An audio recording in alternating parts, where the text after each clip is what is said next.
Subscribe now and press the bell icon. Never miss an update. नमस्कार दोस्तों, Hemant LP channel में आपका बहुत बहुत स्वागत है। दोस्तों, इस वीडियो में हम भारत के उपराष्ट्रपति के बारे में पढ़ेंगे। जैसे एक क्वेश्चन देखिए जनरल अवेयरनेस में आता है कि भारत के प्रथम उपराष्ट्रपति कौन थे, तो आपका उत्तर होगा डॉक्टर सर्वपल्ली राधाकृष्णन। तो डॉक्टर सर्वपल्ली राधाकृष्णन जो थे भारत के प्रथम उपराष्ट्रपति थे। तो हम पूरे भारत के उपराष्ट्रपति के बारे में चर्चा कर लेते हैं कि भारत के उपराष्ट्रपति का जो पद होना चाहिए उसका वर्णन अनुच्छेद 63 में है भारतीय संविधान में, कि the vice principle of India जो है इसका पद जो है अनुच्छेद 63 में बताया गया है कि भारत का एक उपराष्ट्रपति होगा। अब दोस्तों देखिए, भारत का जो उपराष्ट्रपति होता है वही राज्यसभा का पदेन सभापति होता है, या आप कह सकते हैं कि राज्यसभा का अध्यक्ष होता है। राज्यसभा का जो अध्यक्ष होता है उसे अध्यक्ष ना कह के पदेन सभापति कहते हैं, अर्थात राज्यसभा का पदेन सभापति होता है उपराष्ट्रपति। यह पद जो है अमेरिका के संविधान से लिया गया है। वह राष्ट्रपति के बाद देश का दूसरा सर्वोच्च अधिकारी होता है। मतलब सबसे बड़ा तो राष्ट्रपति होता है, उसके बाद दूसरे नंबर पे उपराष्ट्रपति सबसे बड़ा होता है पूरे देश में। अगर हम बात करें पहले उपराष्ट्रपति के, तो पहले उपराष्ट्रपति श्री डॉक्टर सर्वपल्ली राधाकृष्णन जी थे, और दूसरे उपराष्ट्रपति की बात करें तो डॉक्टर जाकिर हुसैन जी थे। ठीक है, भारत के प्रथम उपराष्ट्रपति डॉक्टर सर्वपल्ली राधाकृष्णन थे तथा मोहम्मद हामिद अंसारी को 2 कार्यकाल के लिए उपराष्ट्रपति चुना गया। मतलब एक ऐसे उपराष्ट्रपति जो 2 कार्यकाल के लिए थे, उनका नाम है हामिद अंसारी, वो अभी जल्दी ही थे। अब दोस्तों देखिए, उपराष्ट्रपति का निर्वाचन कैसे होता है।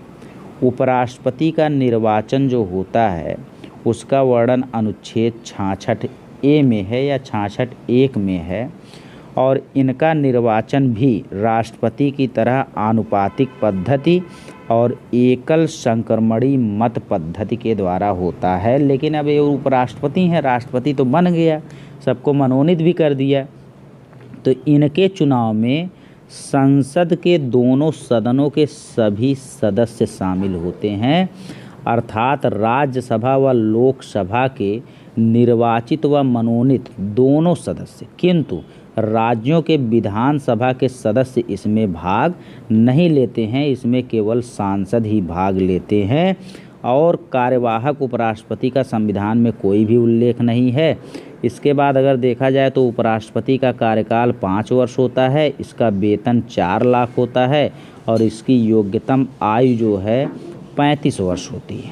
ठीक है, इसके बाद आगे चलते हैं तो उपराष्ट्रपति राज्यसभा का सदस्य नहीं होता है, राज्यसभा का सदस्य भी नहीं होता है, लेकिन राज्यसभा का पदेन सभापति होता है, मेन होता है, अतः उसे मतदान का अधिकार नहीं होता है।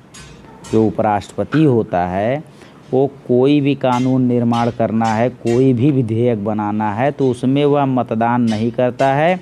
चूँकि अब आपको यहाँ पे इसलिए ये बताया जा रहा है कि एक लोकसभा होता है और एक राज्यसभा होता है, तो लोकसभा और राज्यसभा मिलके ही किसी कानून या विधेयक का निर्माण करते हैं। तो इसमें सभी लोग मतदान में अधिकार लेते हैं कि भैया ये बनाना चाहिए कानून, ये नहीं बनना चाहिए।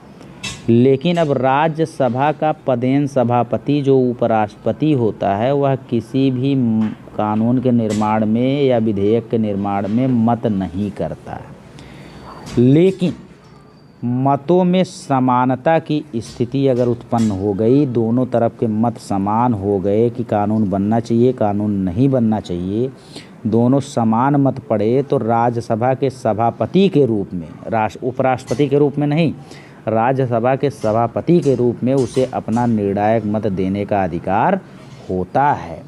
उसके बाद देखिए दोस्तों, कार्यवाहक राष्ट्रपति, यहाँ पे देखिए कार्यवाहक राष्ट्रपति की बात हो रही है। चूँकि अभी हमने आपको बताया कि कार्यवाहक उपराष्ट्रपति की संविधान में कोई उल्लेख नहीं है, लेकिन कार्यवाहक राष्ट्रपति के रूप में उपराष्ट्रपति काम करता है। अनुच्छेद 65 में दिया गया है। कब करता है? जब राष्ट्रपति की मृत्यु हो जाए, राष्ट्रपति त्यागपत्र दे दे, राष्ट्रपति पर महाभियोग लग जाए या अन्य कारण से जब वह पद पूरी तरीके से रिक्त हो जाता है, तब जो उपराष्ट्रपति होता है वह कार्यवाहक राष्ट्रपति का दायित्व संभाल सकता है। तो वही उपराष्ट्रपति कार्यवाहक राष्ट्रपति हो जाता है। जब कार्यवाहक राष्ट्रपति होगा तो राज्यसभा के पदेन सभापति के कर्तव्यों का पालन नहीं करेगा। एक कंडीशन भी आ गई कि भैया जब आप राष्ट्रपति हो गए तो आपका संबंध जो है राज्यसभा से पूरी तरीके से ख़त्म हो गया। तब आप राष्ट्रपति के पदेन सभापति के कर्तव्यों का पालन नहीं करेंगे, ना ही उसका वेतन पाएंगे। ठीक है। उसके बाद दोस्तों अगले वीडियो से हम लोग देखेंगे भारत के प्रथम प्रधानमंत्री पंडित जवाहरलाल नेहरू। तो हम लोग प्रधानमंत्री के बारे में अगले वीडियो में देखेंगे। धन्यवाद दोस्तों।